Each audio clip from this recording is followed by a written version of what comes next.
আসসালামু আলাইকুম ওয়া রাহমাতুল্লাহ। অনেকে এমন রয়েছেন যারা ঘুমের মধ্যে প্রায়ই খারাপ স্বপ্ন দেখেন বা দুঃস্বপ্ন দেখেন।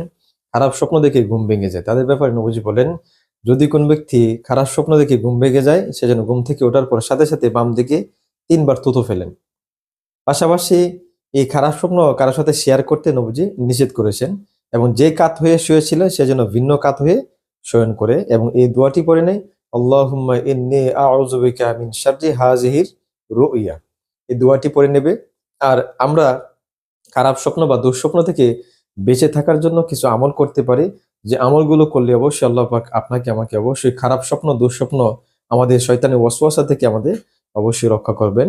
আমরা অবশ্যই ঘুমোতে যাওয়ার পূর্বে আমরা ঘুমানোর যে দোয়া, আল্লাহুম্মা বিসমিকা আমুতু ওয়া আহইয়া, এই দোয়াটি পড়ে নেব।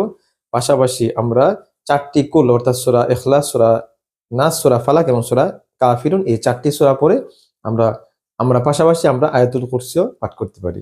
তাহলে অবশ্যই আল্লাহ পাক আমাদের শয়তানি ওয়াসওয়াসা থেকে, খারাপ কুমন্ত্রণা থেকে, দুঃস্বপ্ন থেকে অবশ্যই আল্লাহ পাক আমাদের রক্ষা করবেন। আসসালামু আলাইকুম ওয়া রাহমাতুল্লাহি ওয়া বারাকাতুহু।